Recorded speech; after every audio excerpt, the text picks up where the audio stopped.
বিএনপির চেয়ারপারসন ও ৩ বারের সাবেক প্রধানমন্ত্রী বেগম খালেদা জিয়ার মৃত্যুতে গ্রেটার ম্যানচেস্টার বিএনপি পরিবারের উদ্যোগে শোক ও দোয়া মাহফিল অনুষ্ঠিত হয়েছে ম্যানচেস্টারস্থ জিএমবিএল হলে। ম্যানচেস্টার বিএনপির সাবেক সভাপতি কামাল হোসেনের সভাপতিত্বে উক্ত সংগঠনের সাবেক সাধারণ সম্পাদক লিটন চৌধুরীর সঞ্চালনায় শুরুতে স্বেচ্ছাসেবক দলের সিনিয়র সভাপতি জমিরুল হক জমির পবিত্র কোরআন থেকে তিলাওয়াত করেন। এত বক্তব্য রাখেন ম্যানচেস্টার বিএনপির প্রতিষ্ঠাতা সভাপতি আহমদ আলী খসরু, কাউন্সিলর আহমেদ আলী, জিএমবিএর চেয়ারম্যান মান্নান খান, শাহপরান মসজিদের চেয়ারম্যান আবুল কাশেম, শাহজালাল মসজিদের সাবেক চেয়ারম্যান আশিক মিয়া সিজিল, ডক্টর জাকির মোস্তফা টুটুল, এমাদ চৌধুরী প্রমুখ।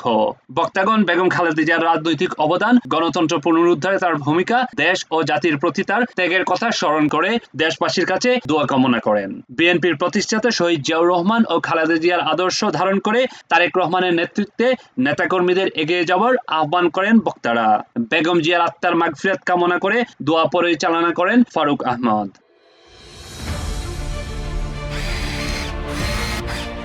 আলোতে থাকুন, ফোকাসে থাকুন, হাত রাখুন প্রজন্মের হাতে।